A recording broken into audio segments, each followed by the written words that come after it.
Now, being in a metropolitan city, Istanbul seeks solutions for today and future generations, like worldwide New York, Tokyo, Mexico City. So I'd like to invite Giacomelli for Horticulture for Future and Space.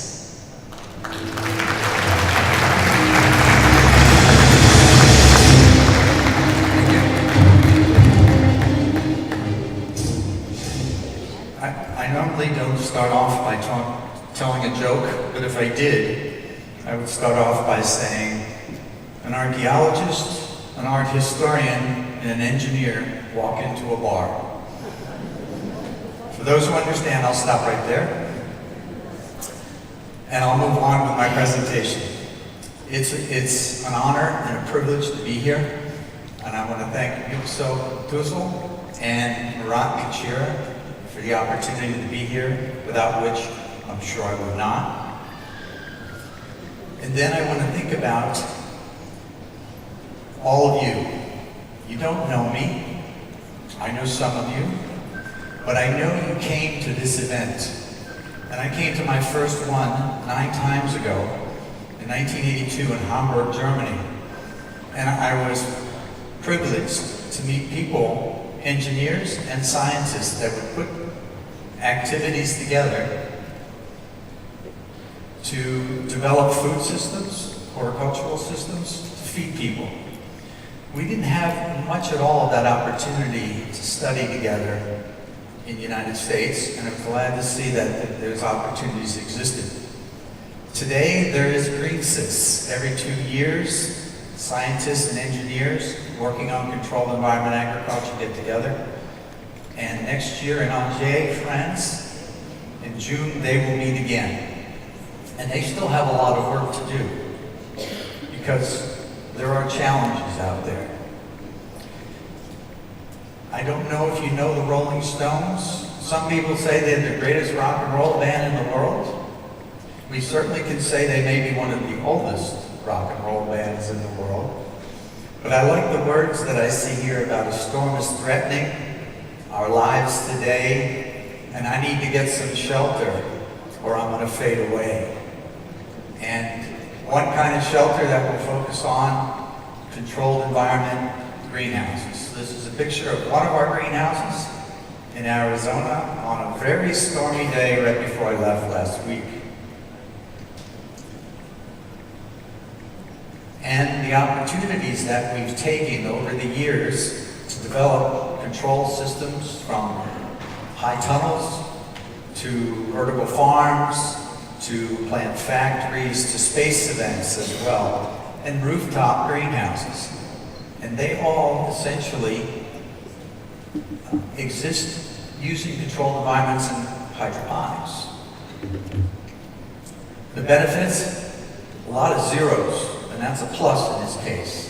0 emissions, 0 nutrient runoff, 0 pesticides, if you have a good IPM program, 0 herbicides, especially for growing in hydroponics, and therefore no soil-borne diseases. Hydroponics, essentially growing without soil, requiring some hardware, a pump. The pump nutrient solution through a network of pipes to irrigate the root zone of the plant, to collect any excess runoff from the plants, bring it back to storage, and have controls and sensors to make sure you maintain a good nutrient solution. Dr. Murat Kachir, my colleague, has put together this system, growing just in sand. The sand does nothing but support the root system. All the nutrients in the water comes from a fertigation system applied by drip irrigation. And then the extreme, the semi-closed glass greenhouse, a standard complex glass greenhouse, in this case with very little venting. An engineer in the group would say there's very little vents if you're going to be cooling this greenhouse.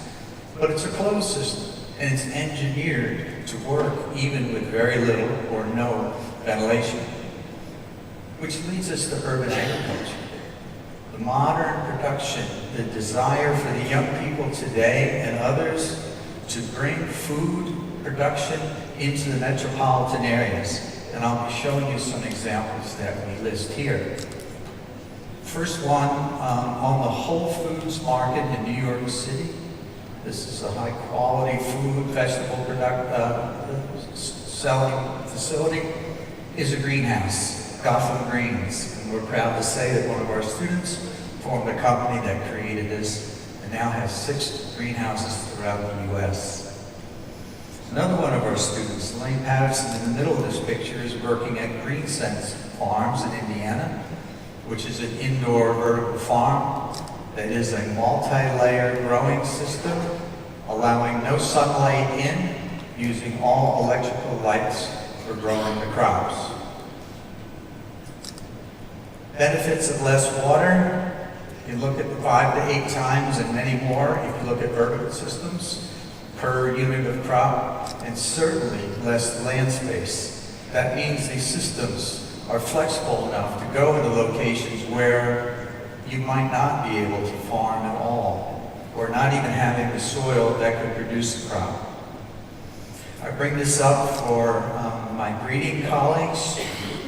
Environment with genetic potential gives us the value of our crops. Without both, we would be into big trouble. And controlled environments now can really bring out the genetic potential for crops in the controlled environment even better than in the open field.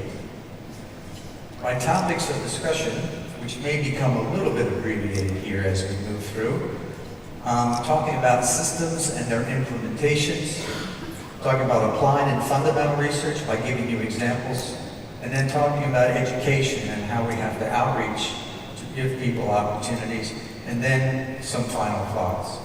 But first, an advertisement from our sponsor, the Controlled Environment Agriculture Center at the University. Our mission is to develop controlled environment agriculture that is economically, environmentally, and socially sustainable agricultural option. Not to replace field production agriculture, but to complement it in the best way possible. From these doors, this building, these people, students, faculty, staff, work together to focus on energy, water, nutrients, capital, and labor. Let's look at some of these systems. Example, vertical farm. Dr. Marat Kachir and myself are working on indoor growing and demonstrating that to educate the students, have hands-on experience. Some of the crops, lettuce and basil that have been grown. And yes, even Marat gets in the pictures. Sadler Machine Company and the South Pole Food Growth Chamber is another application. This essentially was a project with the National Science Foundation to provide a food growth room, an environmental room, so that people could sit and watch the plants grow when they live in an extreme cold and dark environment at the South Pole throughout their 6-month-long dark winter. This has been in production since 2004, and when 60+ people overwinter at the South Pole, they have fresh vegetables for a salad every day of that time period. Another image from inside is showing the multiple layers for the small crops as well as the tall crops that are located in the center of the room. All controlled environments, all using hydroponics. Phil Sadler, Sadler Machine Company, goes further and says we should leave the planet, go to Mars, go to the moon, and put together a habitat that you see here. This is what he envisions. What I envision is part of those cylinders at the end of those fingers being a lunar greenhouse, is what I was going to say.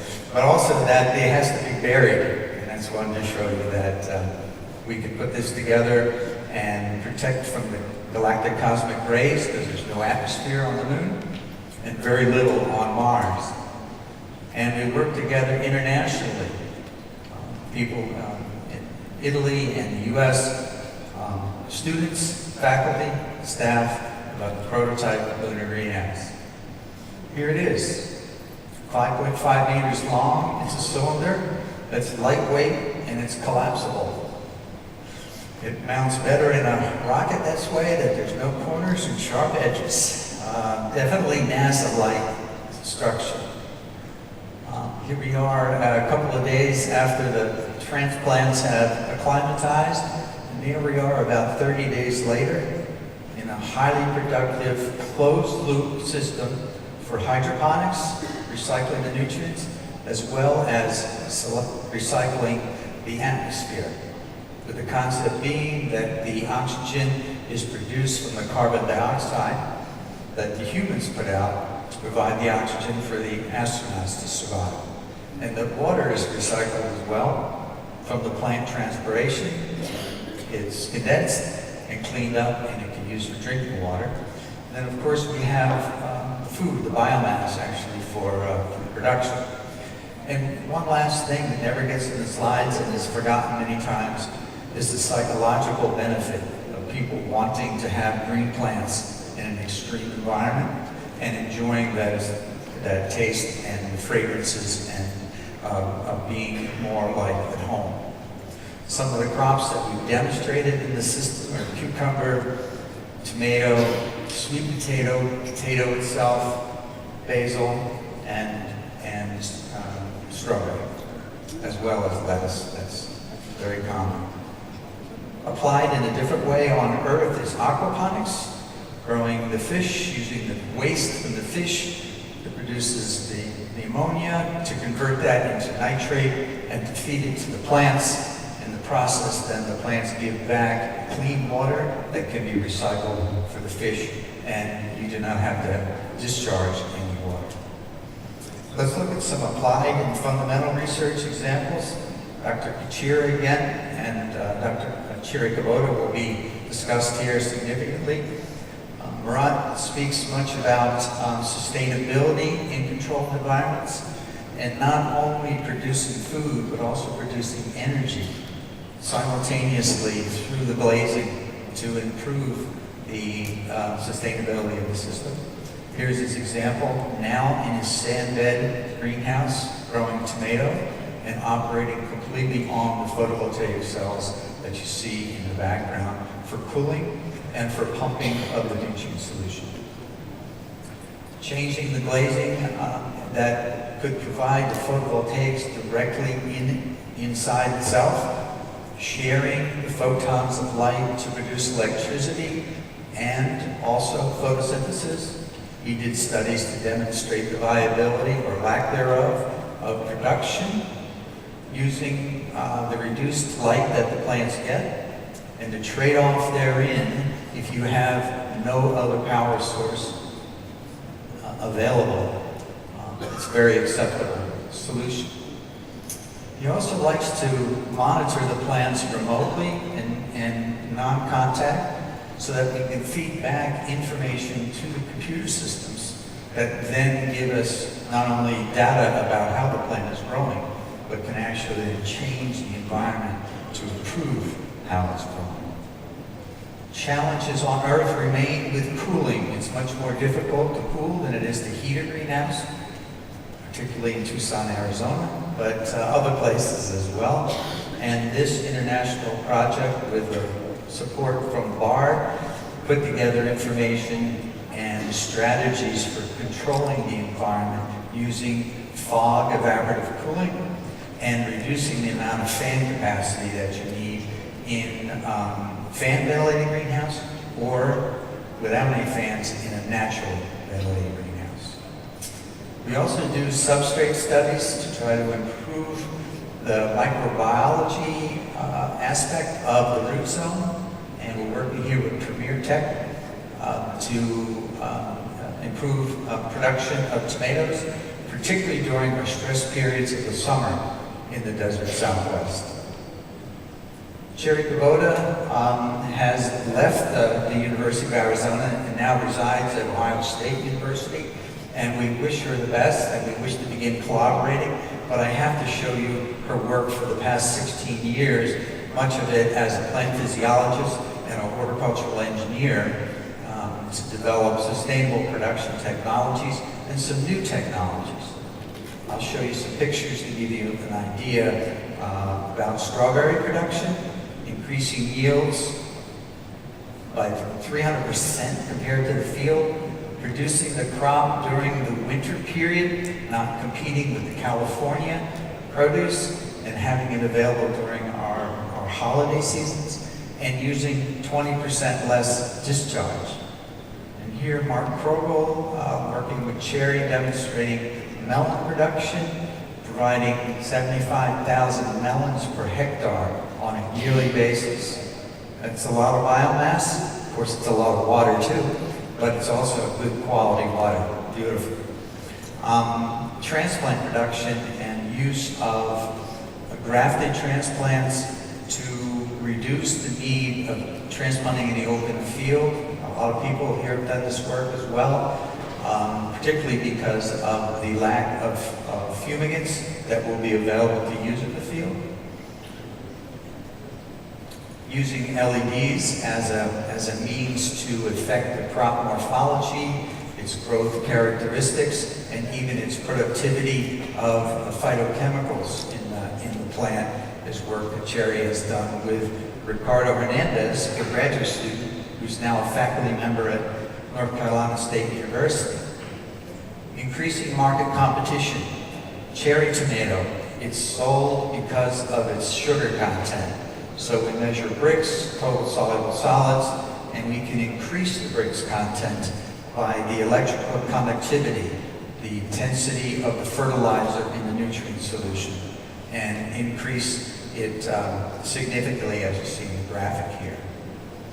As well as a phytochemical, lycopene was a study, and we could show a 20 to 40% increase in lycopene for a given tomato under high EC conditions, and followed up with a nutritional feeding study with our nutritional science department, because putting the lycopene increase in the fruit is not as the same as having that available for the people to utilize during consumption.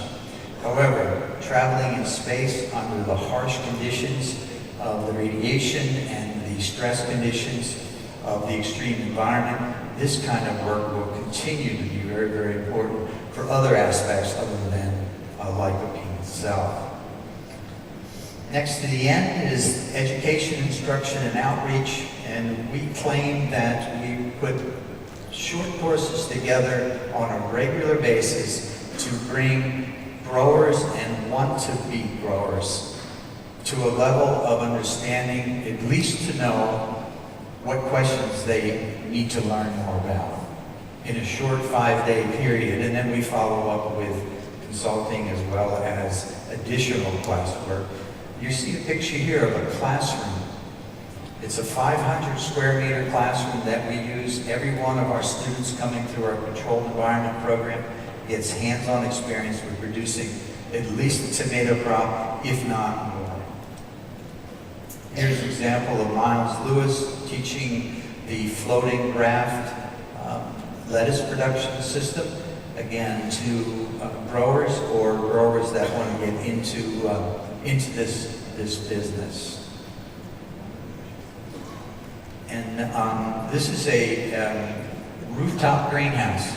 Our student center manager, Todd Millay, decided that he wanted to provide fresh vegetables for the student pantry at the student center, and put his money where his mouth was and built this, and we should be transplanting this coming week our first set of cucumber, tomato, and sweet pepper to go into the student pantry at the student center, which is food that is given away free to students in need. A big exhibit at the University of Arizona Biosphere 2.